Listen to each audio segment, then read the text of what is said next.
కూడా ఒకరు. ఓషో అంటే అర్థం ఏమిటి అని అంటే ఆయన పేరు మామూలుగా చంద్రబోస్ జైన్. ఓషో అంటే అర్థం ఏమిటి అంటే ఓషియానిక్ అనే పదం నుంచి ఓషో అనే పదం వచ్చిందనమాట. ఓషో అంటే సముద్రంలో సంలీనం అవ్వడం అని అర్థం, అంటే సముద్రంలో కలవడం అని అర్థం. ఇది ఎందుకు ఆయనకు ఆ పేరు పెట్టారు అని అన్నప్పుడు అది జేమ్స్ అని ఒక ఆయన ఇస్తారనమాట, రజనీష్ ఓషో అని.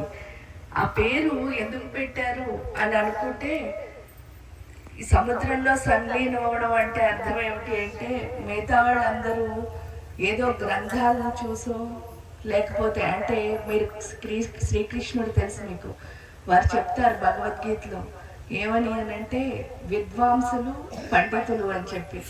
విద్వాంసులు అంటే అర్థం ఏమిటి అంటే వాళ్ళు కూడా చాలా గొప్పవాళ్ళే.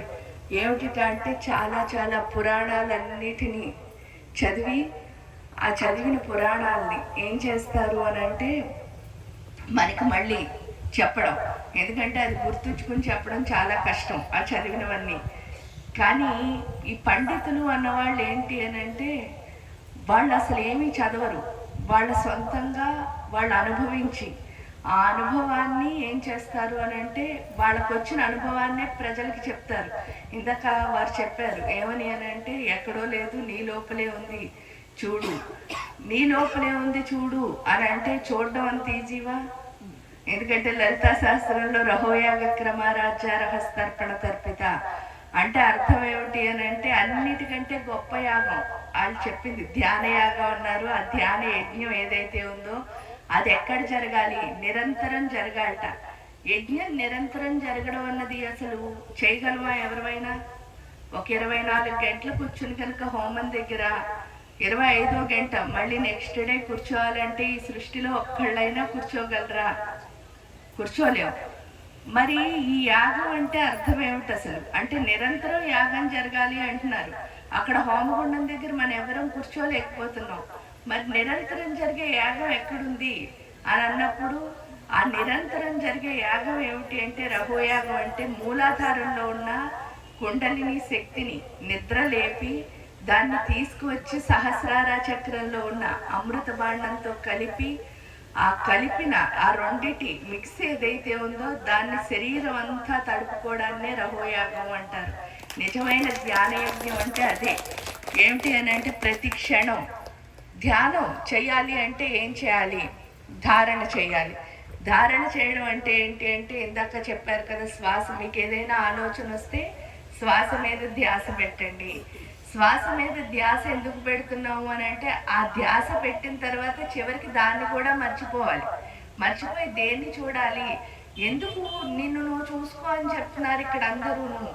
నిన్ను నువ్వు చూసుకో అని ఎందుకు చెప్తున్నారు అని అంటే ఈ సృష్టిలో ఏదైనా చూడండి ప్రతి దాన్ని రీసెర్చ్ అనే అంటారు. అంటే సైంటిస్టులు ఏది కనుక్కున్నా రీసెర్చే. భూమికి గురుత్వాకర్షణ శక్తి ఉందన్నా రీసెర్చే అంటున్నారు. లేకపోతే న్యూటన్ లాస్ అన్ని రీసెర్చే. అది కాకుండా ఐన్స్టీన్ కనుక్కున్నవి ఏవైనా రీసెర్చే. Graham Bell కనుక్కున్నా రీసెర్చే. ఎందుకు ఇవన్నీ రీసెర్చ్లు అవుతున్నాయి? ఈ సృష్టిలో సెర్చ్ ఏది లేదా అని ప్రశ్నించుకుంటే చూడండి, రీసెర్చ్ అంటే ఏంటంటే అది ఉంది ఆల్రెడీ. ఆ ఉన్నదాన్ని వాళ్ళు ఉందని చూపిస్తున్నారు అంతే. ఇప్పుడు వాళ్ళు చెప్పినా చెప్పకపోయినా భూమికి గురుత్వాకర్షణ శక్తి ఉంది, వాళ్ళు చూపించారు కాబట్టి అందరికీ తెలిసిందంతే. అంటే మనలాంటి వాళ్ళకి అవేర్నెస్ వచ్చింది తప్ప నిజంగా అది ఆల్రెడీ ఉంది కదా భూమికి. అంటే ఏది పైకి వేసినా కిందకి పడుతుంది. అది మీరు వేసినా పడుతుంది, న్యూటన్ వేసినా పడుతుంది. న్యూటన్ ఒక్కడే యాపిల్ విసిరక్కర్లే, మనం విసిరినా కూడా అది వచ్చి భూమిలో కలుస్తోంది. అంటే అక్కడ భూమి మనకి ఏం నేర్పిస్తోంది అని ఒక్కసారి ఆలోచిస్తే ఈ సృష్టిలో మీ ఎదురుగుండా ఏదొచ్చినా సరే అంటే ఏంటంటే దేన్నైతే దాని లోపలికి విలీనం చేసుకోవడం అన్నది భూమి నేర్పిస్తోంది. ఆ పని ఎవరు చేశారు అంటే ఓషో చేశారట. ఏమిటి అంటే ఆయన ఏ గ్రంథాల నుంచి కానీ ఎక్కడి నుంచి ఆయన తీసుకుని అంటే ఏ శాస్త్రాన్నైనా సరే పూర్తిగా ఆయన లోపల ఇనుమడింప చేసుకుని దాన్ని మాత్రమే ఆయన చెప్పారు. అందువల్లే ఆయన బుక్స్ ఎక్కువ రాయలేదు. మీరు చూస్తే ఆయన తర్వాత ఆయన చెప్పిన స్పీచ్ల్ని బుక్స్ కింద చూపించారు తప్పితే ఆయన ఎప్పుడు ఆయన అనుభవాన్ని ఏం చేస్తూ ఉన్నారు? చెప్పుకుంటూ వెళ్ళారు. అలా విలీనం అవ్వాలంటే మనం అసలు ఏం చేయాలి? ఈ సెర్చ్ అంటే ఏంటి? సెర్చ్ అంటే ఏంటి అంటే మీకు అందరికీ చెప్తారు, సాధన చేయి అని చెప్పేసి.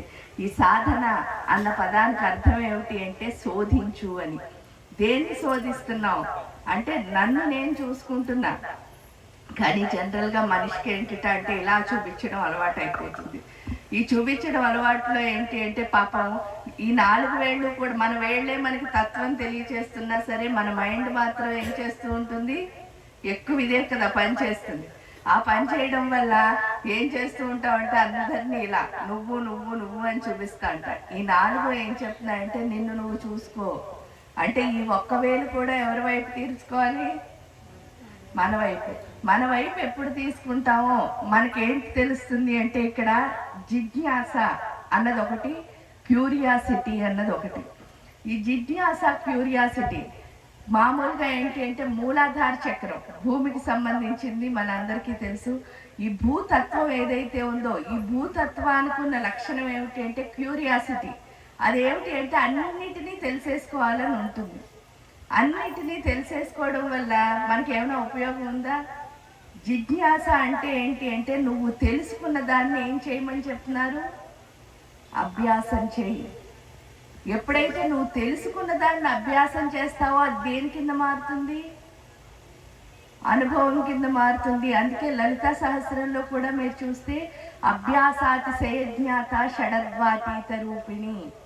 ఆ రూపాన్ని కనుక మన లోపల చూడాలి అంటే మనం ఏం చేయాలి అంటే అభ్యాసమే చెయ్యాలి.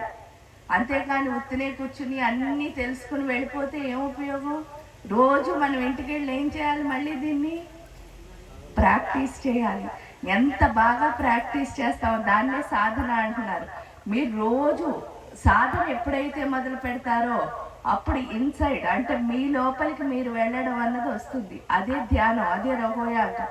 ఎప్పుడైతే ఈ భూతత్వానికి ఏం లక్షణం ఉంది అని ఒకసారి చూసుకున్నాం అనుకోండి, ఇక్కడ ఉన్న లక్షణం పేరేంటి అంటే ఈ భూమికి ఒక శక్తి ఒక జ్ఞానం ఉంటాయి. ఆ శక్తి పేరేంటి అంటే గురుత్వాకర్షణ శక్తి. అంటే అర్థం ఏమిటి అంటే గురువు వైపు వెళ్ళు, గురువు వైపు వెళ్ళు, గురువు వైపు వెళ్ళు అని భూమి చెప్తుందిట. గురువు వైపు వెళ్ళు అంటే ఏమనుకుంటున్నాం, మనం ఒక ఆకారాన్ని, అదే మనకి ఎవరైతే దీక్షిస్తున్నారో వాళ్ళని మాత్రమే మన గురువు అని అనుకుంటాం. అనుకుని ఇంకా వాళ్ళు ఒక్కళ్ళే మన గురువు, ఇంకెవరేం చెప్పినా వినక్కర్లే వాళ్ళు చెప్పిన.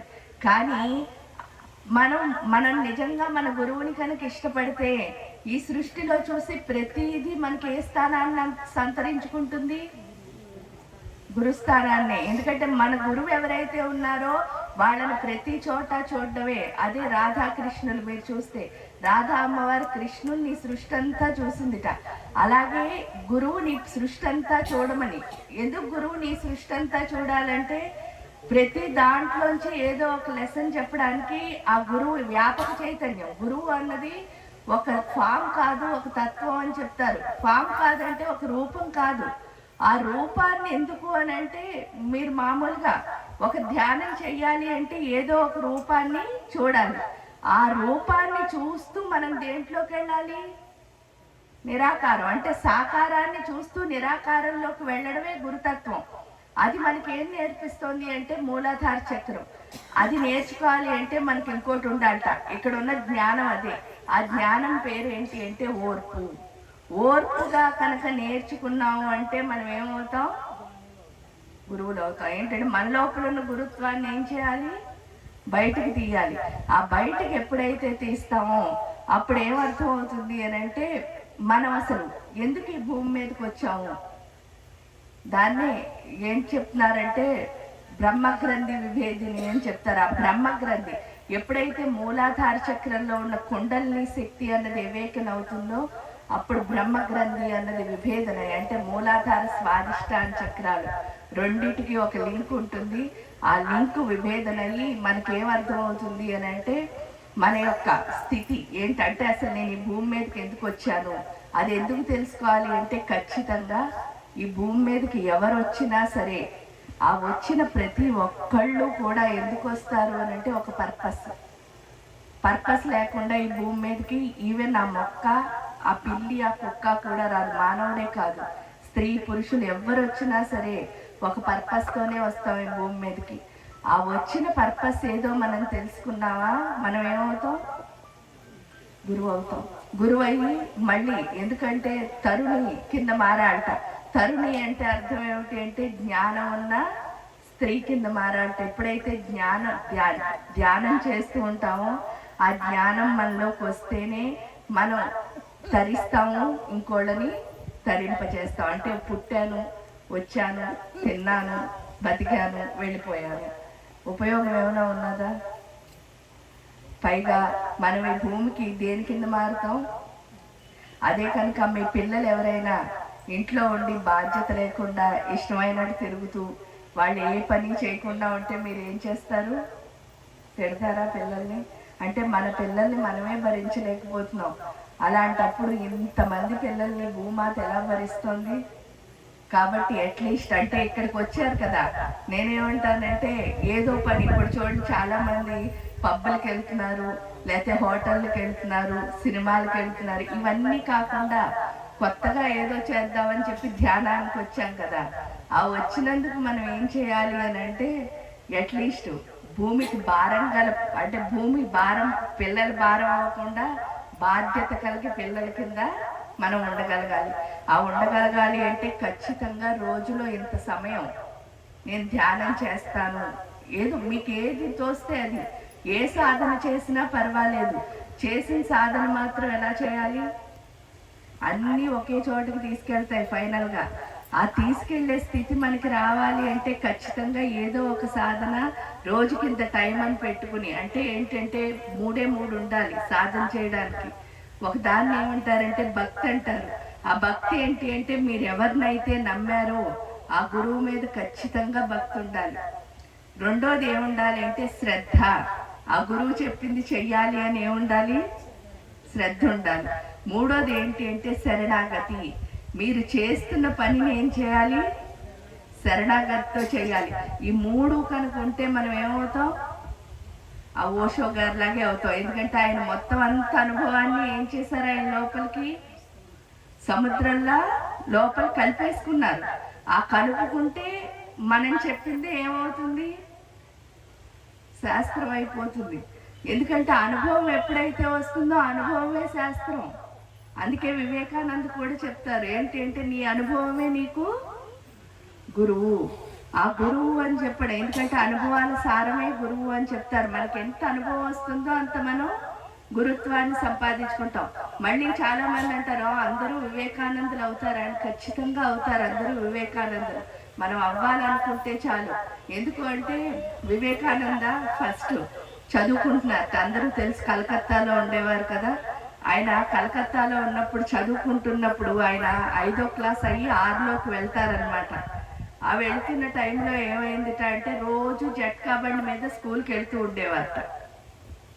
స్కూల్కి వెళ్ళి వస్తూ ఉంటే జట్కా బండి వాడు ఎక్కిన ప్రతి ఒక్కడి దగ్గర డబ్బులు తీసుకునేవాట. 2 రూపాయలు ఎంతో తీసుకునేసరికి ఈయనకి ఒక ఐడియా వచ్చిందిట. అంటే చిన్న పిల్లాడు, చిన్న బుర్ర. ఆ చిన్న బుర్రతో వచ్చిన ఐడియా ఏంటి అంటే ఆయన అనుకున్నట్ట, ఎందుకు నేను ఈ చదువు ఎందుకు చదువుతున్నానంటే డబ్బులు సంపాదించడానికే కదా.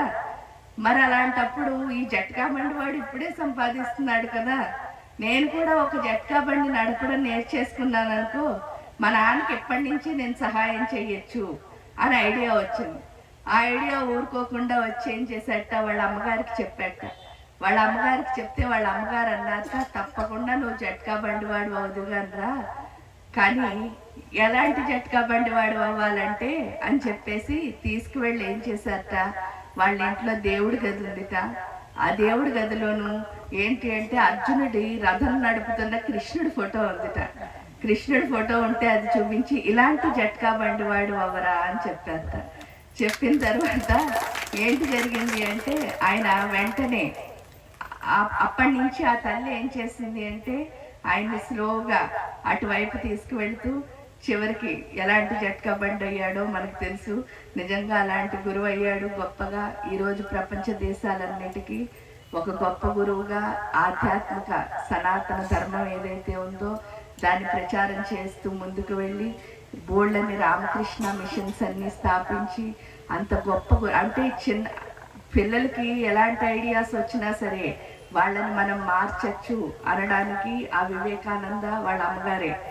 ఇలా ఏంటి అంటే బోల్డ్ అని ఉన్నాయి. కానీ వచ్చే కొద్దీ మనందరం చేయాల్సింది ఏంటి అంటే ఇక్కడ ఒకళ్ళు ఇద్దరు ఏం చేయలేము.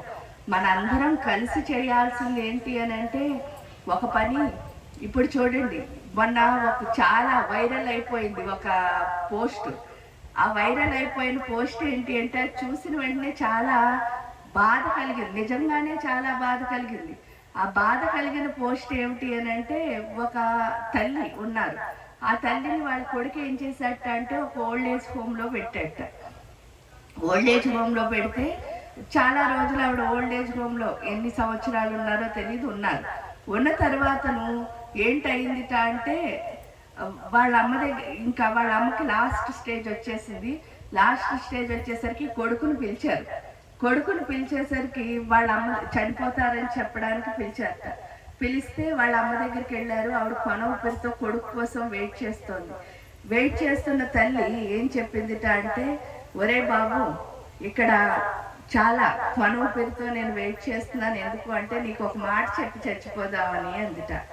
ఏమని మాట చెప్పింది అంటే వాళ్ళ అమ్మ, బాబు ఏంటి అంటే ఇక్కడ ఫ్యాన్లు లేవురా, ఉన్న ఓల్డ్ ఏజ్ హోమ్ వాళ్ళందరూ చాలా చాలా చాలా ఇబ్బంది పడుతున్నారు ఫ్యాన్ లేక, అందుకని చెప్పేసి నువ్వు చేయాల్సిన పని ఏమిటి అని అంటే ఇక్కడ ఫ్యాన్లు వేయించు నేను చచ్చిపోయిన తర్వాత అని అందుట. అన్న తర్వాత అన్నట్ట కొడుకు, అమ్మ ముందే చెప్పుంటే నేను వేయించి ఉండేవాడిని కదా, నువ్వు చనిపోయేటప్పుడు ఎందుకు చెప్పావు, ఇంతకు ముందు నేను చాలాసార్లు వచ్చాను, ఎప్పుడైనా చెప్పుంటే నీ కోసం ఫ్యాన్ వేయించేవాడిని కదా అన్నట్ట. అంటే అందుట నాకు ఫ్యాన్ లేకపోయినా నేను బతకగలనురా, రేపు పొద్దున్న నీ పిల్లలు కనుక నిన్ను ఇక్కడ పెడితే ఆ ఫ్యాన్ లేకుండా నువ్వు ఎలా ఉంటావు అని చెప్పేసి అని అందుట. సో అందరూ ఏంటి అంటే దానికి వాళ్ళ తల్లి ప్రేమని చాలా చాలా చాలా మెచ్చుకుంటుంది. ఇలాగే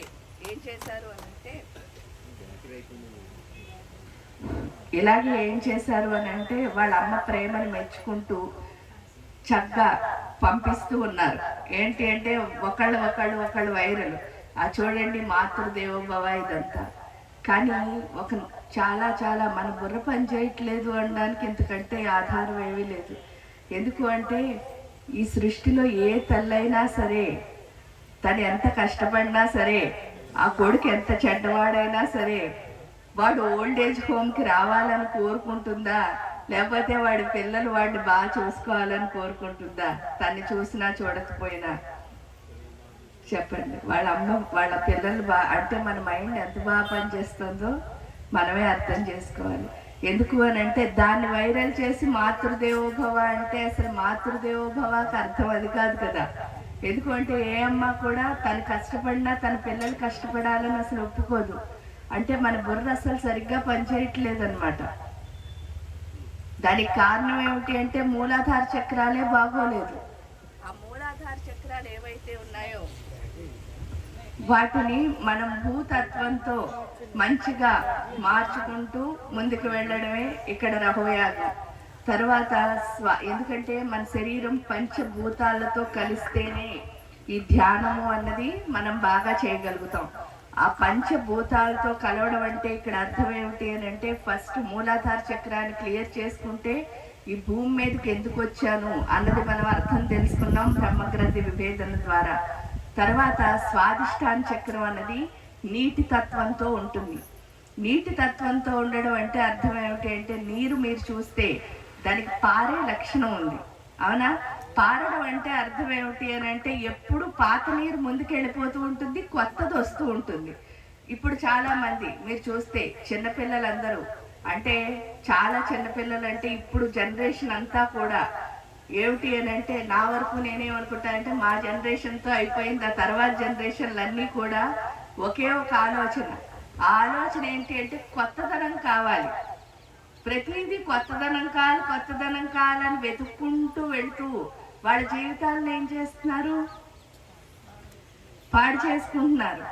ఇక్కడ కొత్తదనం అన్నది ఎంత వెతుక్కుంటూ వెళ్ళినా సరే నిజంగా చెప్తే ఎన్ని కొత్తలు చూడగలవి భూమి మీద?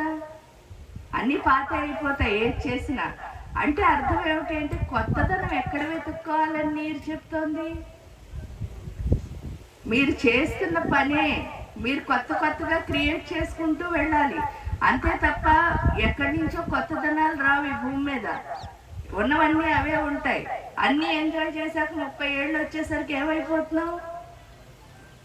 బోర్ అయిపోయి ఇంకేవి లేక ఇన్సెక్యూరిటీలతో బాధపడుతూ ఇబ్బంది పడుతున్నావు. అలా పడకుండా ఉండాలి అంటే మనం చేయాల్సింది ఏంటి అని అంటే, మనం చేస్తున్న పనిలోనే కొత్త కొత్తగా అద్భుతాలు సృష్టించుకుంటూ వెళ్ళాలి. దానికి మన గురువులే ఆదర్శం. ఎందుకు అని అంటే వాళ్ళు చేసింది ఒకటే, ఒక శ్వాస మీద ధ్యాస అన్నారు. లేకపోతే ఆయన పూర్తిగా ఓషో గారి శరీరం గురించి చెప్తూ వచ్చారు.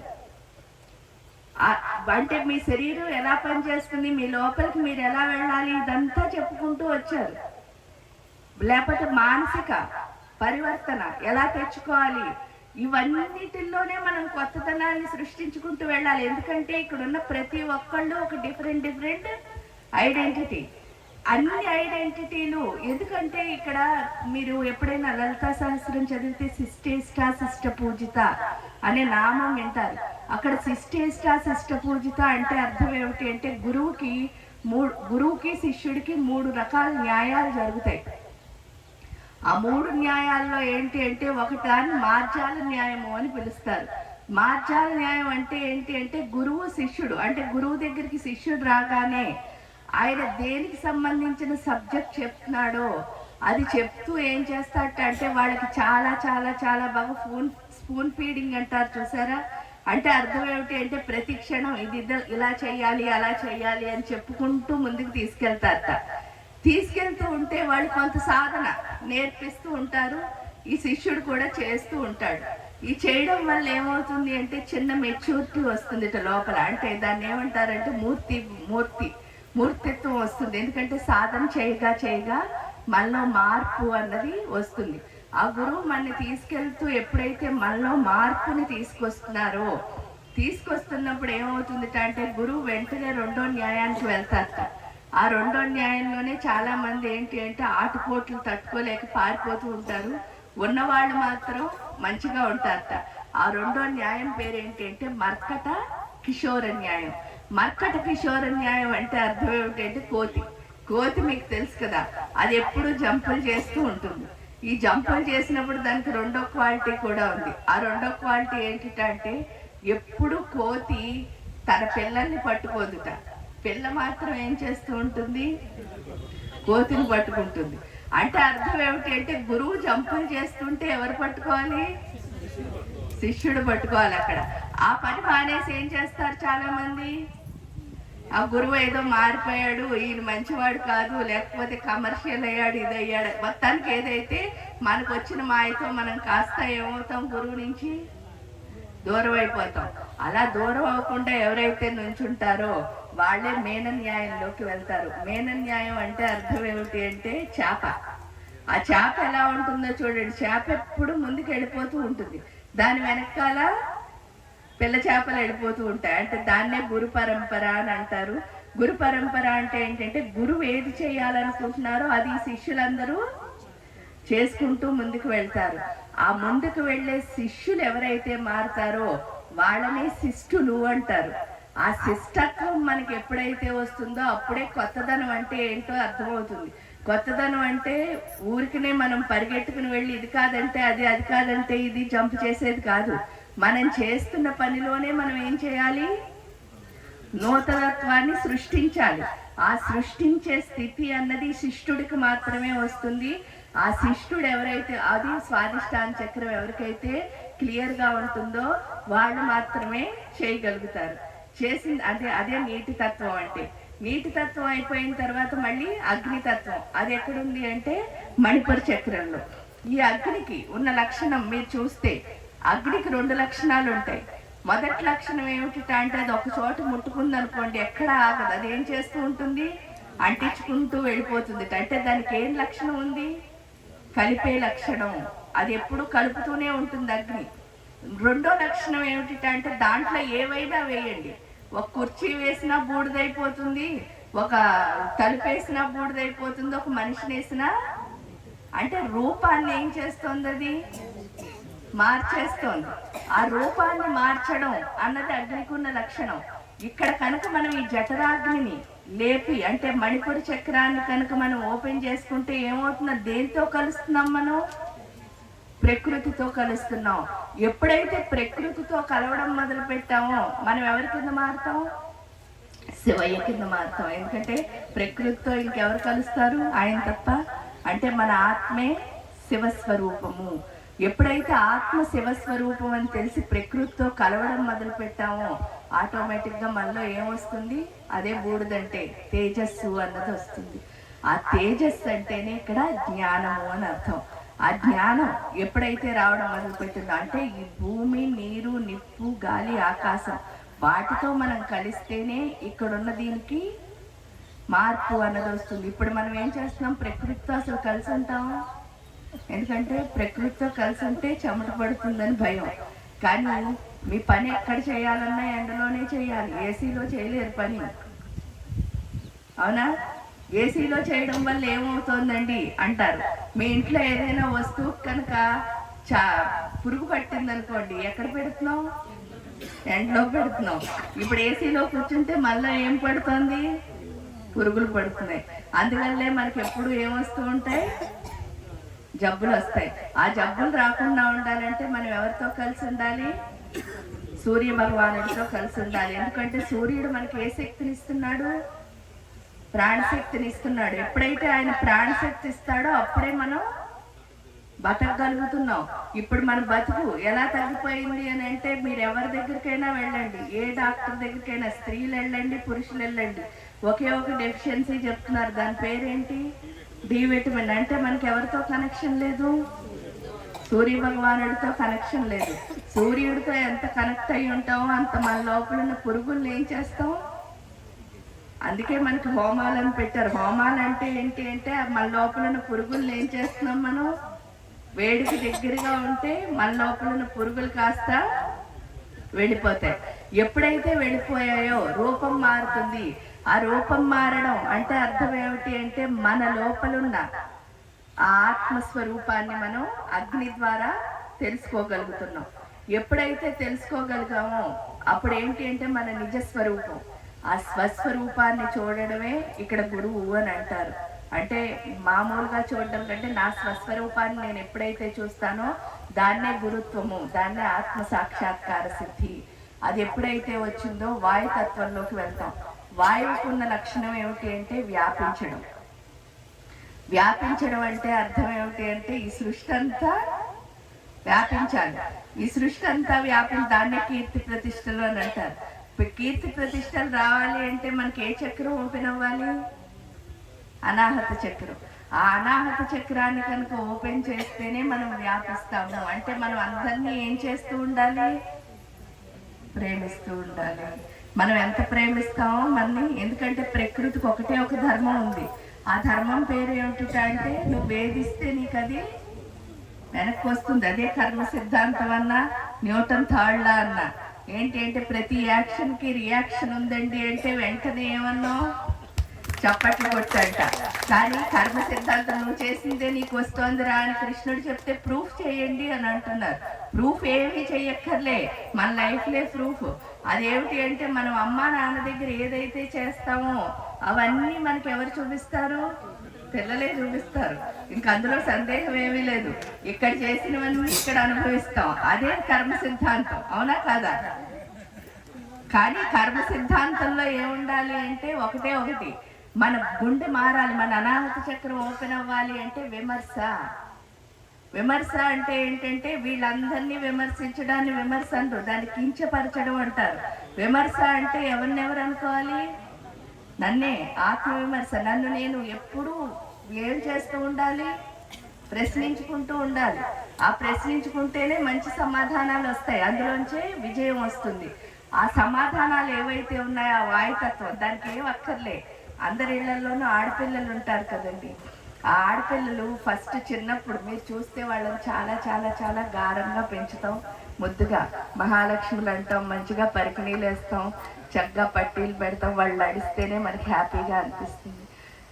ఇలా తిరుగుతున్న అమ్మాయిలు కాస్త పెద్ద అవుతూ ఉంటారు. పెద్ద అవుతూ ఉంటే వాళ్ళు ఏంటో చెప్పనా, ఇది ఏంటి, ఈ మనం చూసే ప్రేమ కాస్త వాళ్ళకి ఏం మారిపోతుంది? పొగరబోతారు, ప్రౌడ్గా వచ్చేస్తుంది అనమాట.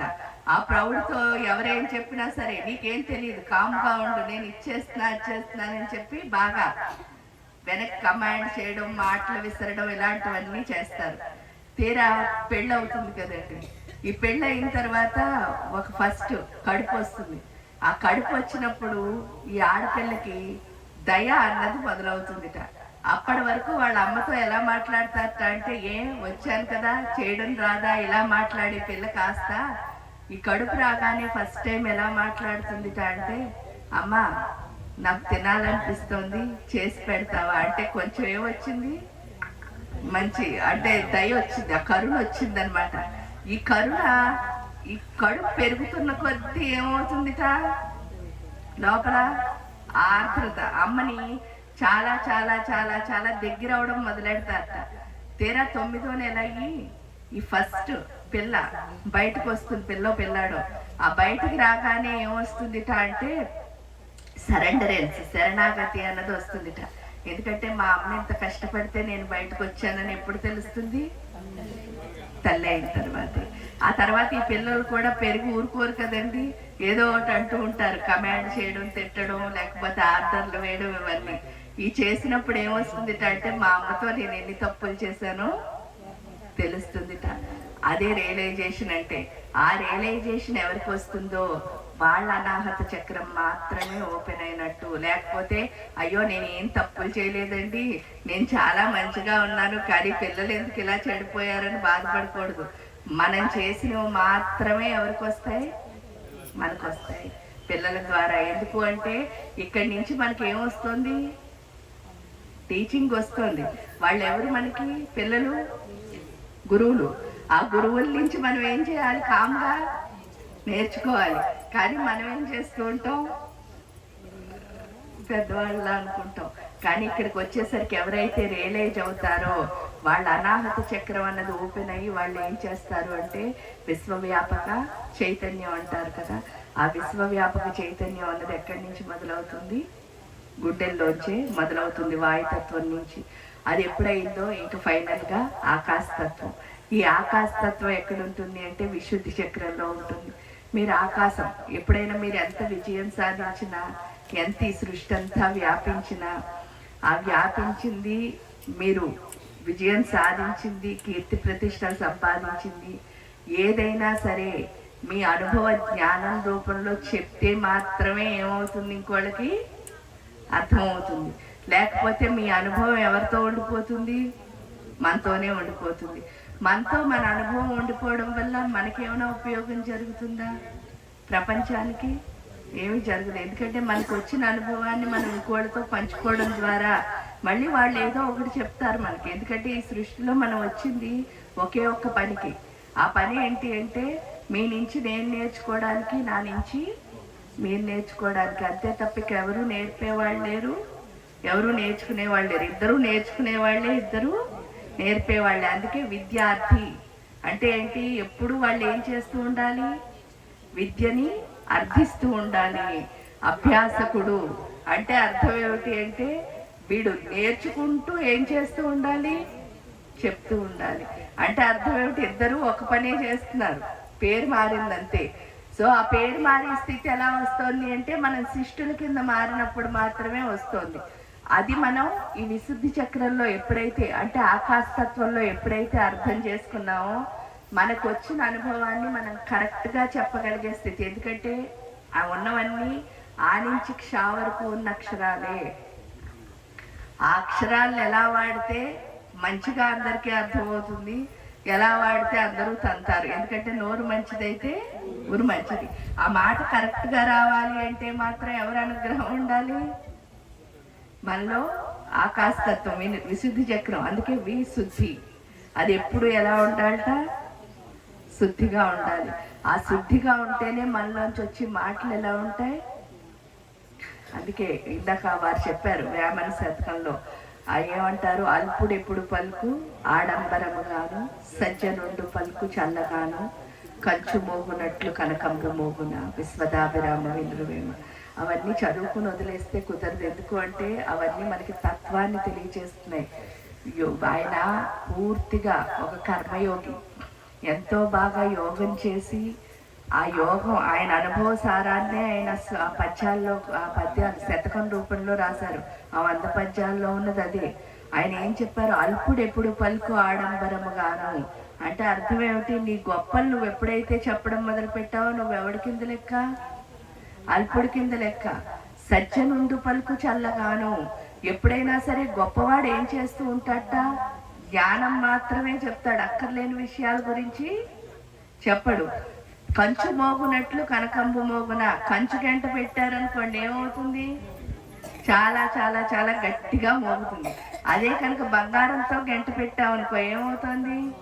కానీ విలువ దేనికి ఉంది? బంగారానికే ఉంది. వాళ్ళ దగ్గర బంగారం గంట ఉందని గొప్పగా చెప్పుకుంటారు, అది మోగకపోయినా సరే. కంచు గంట ఎవరి దగ్గరైనా ఉంది కదా. అలాగే అల్పుడిని ఎవరైనా పట్టించుకుంటారా? అవసరమైనప్పుడు ఎవరిని పట్టించుకుంటారు? జ్ఞానినే పట్టించుకుంటారు. కాబట్టి మనలో నింపుకోవాల్సింది ఏంటని చెప్తోంది? జ్ఞానం. ఎందుకంటే ఆకాశం మీరు చూస్తే ఎప్పుడూ నిశ్శబ్దంగానే ఉంటుంది. దాన్ని శూన్యం అని పిలుస్తారు. ఆ శూన్యంలోంచి కనుక 2 మేఘాలు కరెక్ట్గా ఢీ కొట్టి ఒక కురుము వచ్చిందనుకోండి, మనందరం ఏం చేస్తాం? భయపడతాం. అంటే ఒక్క మాట మాట్లాడినా చాలు. ఆ మాట ఎప్పుడు ఎలా ఉండాలట? విలువైంది ఉండాలి. ఆ విలువైన మాట. ఎందుకంటే ఇంక ఈ శరీరం కంటే అక్కడ ధ్యానయజ్ఞం అంటే ఏంటి అంటే ఈ రహోయాగం కంటే గొప్ప యాగం లేదు. మన లోపలున్న మూలాధార చక్రం నుంచి తీసుకుని వెళ్ళి అమృత బాండంతో కలిపి ఆ 2 కలిసిన స్వరూపాన్ని శరీరం అంతా వ్యాపింప చేసుకోవడమే రహోయాగం అంటే. ఆ యాగం చేయడం కంటే గొప్ప యాగం లేదు. దీన్ని ఏమంటారంటే ఈ శరీరాన్ని ఇక్కడ వరకు ఉన్నదాన్ని మూలాధార, స్వాధిష్టాన, మణిపుర, అనాహత, విశుద్ధి, ఈ 5 చక్రాలు ఉన్న ప్రదేశం మొత్తాన్ని దేశము అని పిలుస్తారు మన శరీరంలో. ఇంకా దేశం అయిపోయిన తర్వాత మనం దేంట్లోకి వెళ్ళాలి అంటే కాలంలోకి వెళ్ళాలి. జనరల్గా ఏంటి అంటే వారు కూడా, ఓషో గారు కూడా చాలా బాగా చెప్పారు కాలం గురించి. కానీ మనం ఎంతమంది చెప్పినా సరే వింటాం తప్ప కాలం గురించి మనం ఏం చెయ్యం, అస్సలు పట్టించుకోం, ఫాలో అవ్వం. కానీ ఈ సృష్టిలో అన్నిటికంటే మనం వదలకూడనిది ఏదైనా ఉంది అంటే అదేమిటిట? టైమే. ఎందుకంటే ఒక్క నిమిషం కనుక టైం వెళ్ళిపోయింది అనుకోండి, ఎప్పుడూ అది వెనక్కి రాదు. అది తెలుసున్నా సరే మనం ఎన్నో నిమిషాలను ఏం చేస్తూ ఉంటాం? వృధా చేస్తాం. వృధా చేయడానికి కూడా కారణం ఏమి లేదు. అయితే భూతకాలం లేదా భవిష్యత్ కాలం, వర్తమానంలో అసలు ఎప్పుడు ఉండవు. ఈ భూత భవిష్యత్ కాలంలో ఉన్న వాళ్ళు ఎప్పుడు ఏమవుతూ ఉంటారంటే మోసపోతూనే ఉంటారట. దానికి కారణం ఏమిటి అంటే అందరం అమ్మ పొట్టలోంచే వచ్చాం కదా. ఈ పొట్టలో ఉన్నంతసేపు తల్లి తిన్నదంతా ఎవరికి వస్తుంది అంటున్నారు? బిడ్డకు వస్తుంది అంటున్నారు. ఇంత గుడ్డులా మొదలై ఏమవుతున్నాం? ఒక పాప బాబో మోచేయంత అయ్యే వరకు లోపల ఉంటున్నాం. ఈ లోపల ఉన్న 9 నెలల కాలం కూడా ఏమవుతోంది అంటే తల్లి తిన్నదంతా బిడ్డకు వస్తుంది అంటున్నారు. బిడ్డ సంగ్రహిస్తోంది. మరి సంగ్రహించడం నిజమే అయితే మనం భూమి మీదకి రాగానే మొదటి గురువు ఎవరని చెప్తున్నారు? తల్లి. ఎందుకు తల్లి మొదటి గురువు అయింది అని ప్రశ్నిస్తే మనకు నేర్పింది ఏమిటి అంటే పాలు తాగడాన్ని నేర్పించింది అమ్మ. మరి సంగ్రహించడం లోపల ఆవిడ తిన్నవన్నీ తీసేసుకున్న మనకి పాలు తాగడం కూడా రాదా? ఆవిడ ఎందుకు నేర్పించాల్సి వస్తుంది? ఇది ఎప్పుడైనా మనం కనుక్కున్నామా? అసలు లేదు. కానీ లోపల ఉన్నదంతా మనకి ఎవరిచ్చారైతే? మనకి తినడం రాకపోతే ఎవరిచ్చారు అని అంటే అమ్మకి బిడ్డకి ఏదైతే కనెక్షన్ ఉందో, ఆ కార్డ్ ఏదైతే ఉందో దాన్ని మాయ అని పిలుస్తారు సంస్కృతంలో. మాయ అంటే ఏంటి అంటే శివాశక్తి స్వరూపం అని.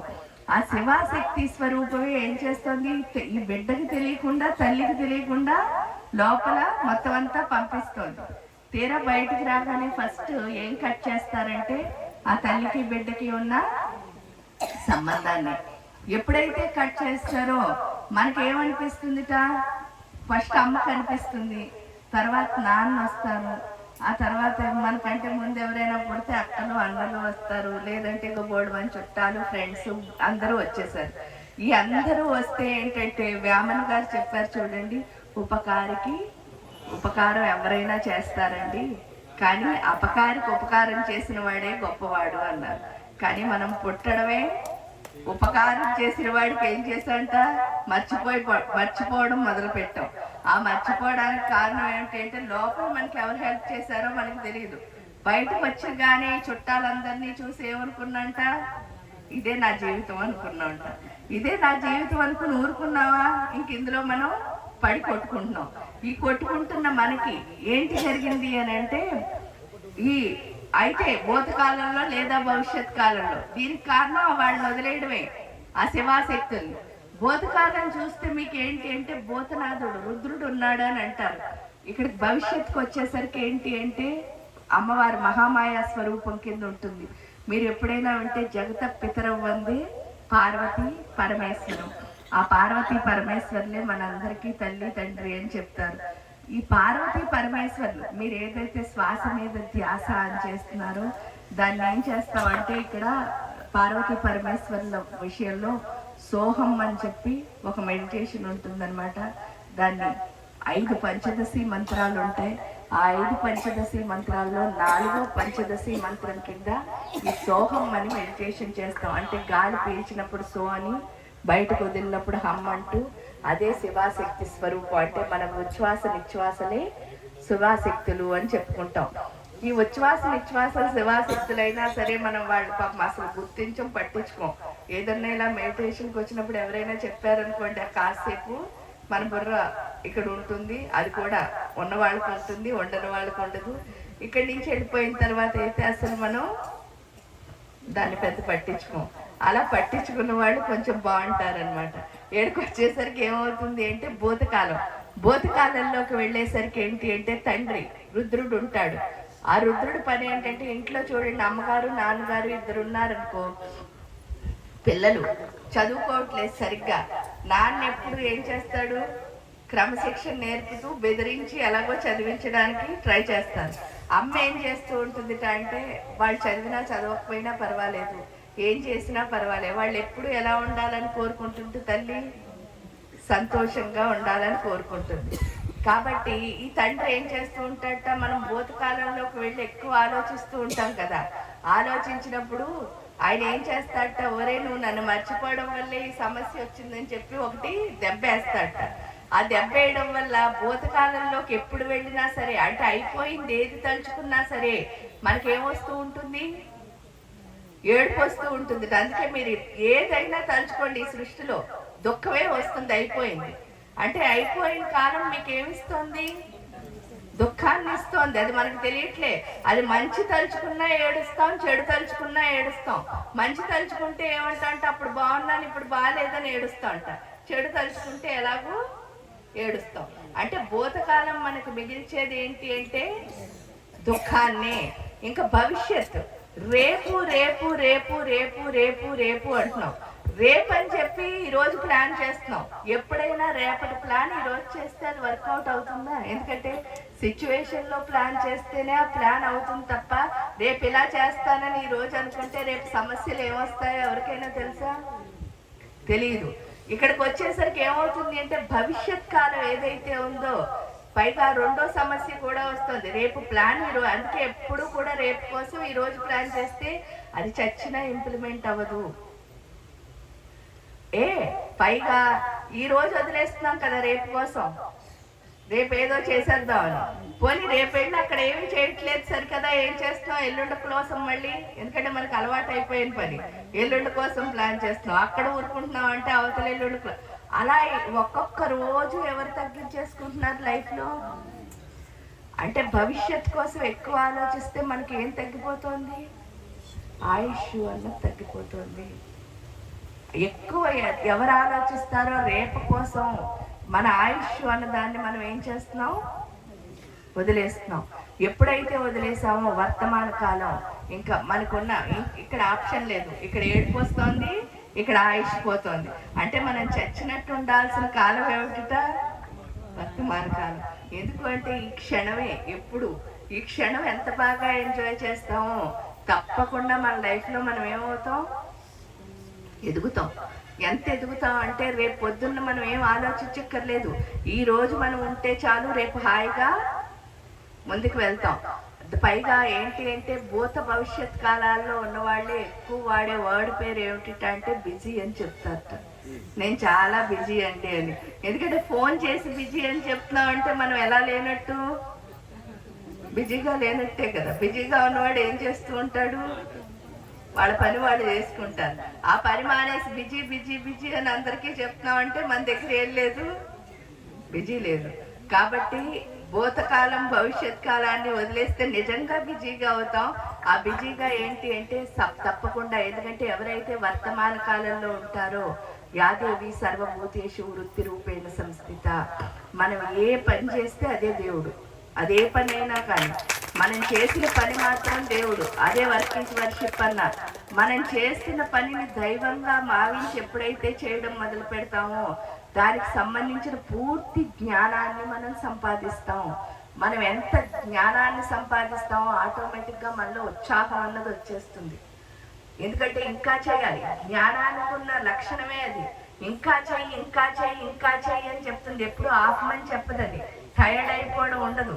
ఎందుకంటే మీరు ధ్యానం చేస్తే ఏమవుతుందండి, నేను టైర్డ్ అయిపోయానంటే మీరు సరిగ్గా చేయట్లేదు. సరిగ్గా చేసిన వాడికి ఇంకా చేయమని చెప్తూ ఉంటుంది. అంటే ఆపమని చెప్పదు అది. దానికి ఉన్న లక్షణమే మనకు ఉత్సాహాన్ని ఇవ్వడం. అంటే సరస్వతీదేవి మన దగ్గరికి వస్తే వెంటనే ఎవరు వస్తున్నారు, పార్వతీ అమ్మవారు వచ్చేస్తుంది. వీళ్ళిద్దరూ ఉంటే లక్ష్మీదేవి వస్తుందా రాదా? ఇంక మనం లక్ష్మీదేవి వెనకాల ఎందుకు పరిగెట్టడం కదా. ఇలా కనుక వీళ్ళు ముగ్గురు వచ్చారనుకోండి, ఫస్ట్ జ్ఞానం వచ్చి తర్వాత ఉత్సాహం వచ్చి తర్వాత లక్ష్మి వచ్చింది అనుకోండి, మనం ఎలా ఉంటామంటే చాలా ప్రశాంతంగా ఉంటాం. ఎందుకంటే మనకు వచ్చిన దాన్ని ఎలా వాడుకోవాలో మనకి తెలుస్తుంది. లేకపోతే ఏం చేస్తాం, మన అమ్మ నాన్న బోల్డ్ అంత ఇచ్చారనుకోండి, అదంతా ఎలా ఖర్చు పెట్టాలో తెలియక మనం ఏం చేస్తున్నాం, ఇష్టమైనట్టు ఖర్చు పెట్టేస్తున్నాం. అలా కాకుండా, ఎందుకంటే మన అమ్మ నాన్న అంటే మనం ఈ భూమి మీద ఎందుకు మన దగ్గర ఉన్న అన్నిటికంటే విలువైన వస్తువు ఏంటి అంటే, మనం ఏమనుకుంటున్నాం, ఈ సోఫాలో ఆ కారులో ఆ ఇల్లులో ఆ నగలో అనుకుంటున్నాం. అవేమి విలువైన వస్తువులు కాదు. అన్నిటికంటే గొప్ప విలువైంది మన దగ్గర ఏముంది అంటే మన ప్రాణము. దేవుడిచ్చింది అదే. ఆ ప్రాణం లేకపోతే మీరు వేసుకున్న కారుకి విలువ లేదు, మీరు వేసుకున్న డ్రెస్కి విలువ లేదు, నగలకి విలువ లేదు. మిమ్మల్ని ఒక చోట ఏం చేస్తారు, పడుకోబెట్టేస్తారు. అంటే ఆ ప్రాణశక్తిని మాత్రం మనం ఏం చేయాలి, ఎప్పుడు సంపాదించుకోవాలి. సంపాదించుకోవాలంటే ప్రాణశక్తి సంపాదించుకోవాలంటే మన దగ్గర రెండు ఉండాలి. ఆ రెండు ఏంటి అంటే, మనం సంపాదించిన నిజమైన విషయాలు ఏంటి అంటే రెండే. ఆ రెండు ఏంటంటే, ఒకటి జ్ఞానం, రెండు శక్తి. జ్ఞానం శక్తి ఎవరి దగ్గర ఉంటాయో వాళ్ళ లోపల ఉన్న ప్రాణశక్తి మాత్రమే పెరగడం మొదలెడుతుంది. ఎందుకంటే వచ్చిన దాన్ని వాడుకోవడం తెలియాలి కదా. ఇష్టమైనట్టు వాడేసామంటే ఏమవుతుంది, ఇప్పుడు మనం ఏం చేస్తున్నాం, మన దగ్గర ఉన్న దాన్ని ఇష్టమైనట్టు వాడేసుకుంటున్నాం. మళ్ళీ ఏం చేస్తున్నాం, అకౌంట్లో ఏం వెంటలే ఏమంటే ఏమైనా అంటే ఏంటంటే, ధ్యానం చేయడానికి నా దగ్గర టైం లేదండి ఎందుకంటే నేను చాలా బిజీ. పూజ చేయమ్మా అంటే నా దగ్గర టైం లేదండి చాలా బిజీ. ఏ ఆధ్యాత్మికత విషయమైనా చెప్పండి మీరు, వాళ్ళు బిజీగా ఉంటారు. అదే సినిమా చూడమ్మా అంటే వాళ్ళు జాబ్కి వెళ్తున్నా సినిమా చూడగలుగుతారు. అదే పలానా హోటల్కి వెళ్ళమ్మా, హోటల్లో ఫుడ్ బాగుందంటే వెళ్ళగలుగుతారు. ఓన్లీ వాళ్ళు చెప్తున్నది ఆధ్యాత్మిక విషయాలకు ఒక్కటే. కానీ చెయ్యాల్సిందేంటి, ఆధ్యాత్మికతే. ఎందుకంటే మన ప్రాణశక్తి ఉంటేనే ఆ సినిమా అయినా ఎంజాయ్ చేయగలం. లేకపోతే సినిమా హాల్కి వెళ్ళి నీరసంగా నిద్ర అయ్యామనుకోండి, ఆ టికెట్ కూడా వేస్టే. అది మనకు అర్థమైతే ఎప్పుడు మనం పెంచుకోవాల్సింది అంటే, మొదటి ఎప్పుడైనా రెండో ప్రిఫరెన్సు మనం ఆధ్యాత్మికతకి ఇస్తాము మన లైఫ్లో. కానీ ఇవ్వాల్సింది ఏంటి అంటే, మొదట దేనికి మెట్టు ఉండాలి, ఆధ్యాత్మికత. మిగతావన్నీ సెకండే. ఎందుకంటే ఏది ఎంజాయ్ చేయాలి, మీ జాబ్లో మీరు సక్సెస్ అవ్వాలన్నా మీరు ఎక్కడ ఉండాలి, ఆధ్యాత్మికలుగానే ఉండాలి. ఎందుకంటే ఇక్కడ మీకు ఎలా ఉండాలో తెలిస్తేనే మీ వర్క్ని మీరు ఎలా చేయగలుగుతారు, దైవం కింద చేయగలుగుతారు. లేకపోతే ఏమంటారు, ఆ వెధవ జీతం ఇస్తున్నాడు కాబట్టి నేను వెళుతున్నానండి, పొద్దున్నే లేచి వాడి మొహానికి వెళ్ళి నేను ఉద్యోగం, ఇంకా అలా అనుకుని ఉద్యోగానికి వెళ్తే ఉద్యోగంలో రాణిస్తామా? దాన్ని ఎలా చేయాలి, మనం భక్తిగా దైవంలా చేయాలి. దైవంలా చేయాలంటే ఏదో ఒక దైవశక్తి ఎవరి లోపల ఉండాలి, మన లోపల ఉండాలి. ఆ మన లోపల ఉండాలంటే మాత్రం మనం ఏదో ఒక సాధన అయితే ఖచ్చితంగా చేయాలి. అన్నిటికంటే మొదటి మెట్టు దేనికి ఇవ్వాలి? మనం సాధనకే ఇవ్వాలి. అది మనకి ఇక్కడ ఏంటి అంటే ఇంతమంది గురువులు, ఈ సృష్టి అంతా మనకి గురువులే. ప్రతి ఒక్క గురువు ఒక్కొక్కటి నేర్పించారు. ఆ నేర్చుకున్నది ఏదైనా సరే ఖచ్చితంగా మనం ఫాలో అయ్యి ఆ గురువు అనుకున్న దాన్ని మనం ముందుకు తీసుకువెళ్ళే స్థితి ఎప్పుడైతే వస్తుందో మనమే కాకుండా మన ప్రపంచం కూడా ఎలా మారుతుంది? చాలా అందంగా మారుతుంది. మరొకసారి ఓషో గారి పుట్టినరోజుకి శుభాకాంక్షలు తెలియజేస్తూ ఇక్కడికి కనిపించినందుకు మీ అందరికీ ధన్యవాదాలు తెలియజేస్తూ, ఇంతసేపు వెళ్ళందరూ కూడా ధన్యవాదాలు తెలియజేస్తూ నేను ఇక్కడితో ముగిస్తున్నాను. అందరికీ నమస్కారం. శ్రీకృష్ణ. అద్భుతంగా ఉగాది ధ్యాన యజ్ఞంలో కూడా ప్రతి సంవత్సరం వస్తూ ఉంటారండి. అద్భుతమైన జ్ఞానం అండి. చాలా అద్భుతంగా సారన్నప్పుడు చెప్పేవారు. ఇప్పుడు మేడం మన సొసైటీకి అలా సేవ చేస్తూనే ఉంటారు. ఇంత అద్భుతమైన జ్ఞానాన్ని అందించిన మేడంకి మీ అందరికీ కృతజ్ఞతలు.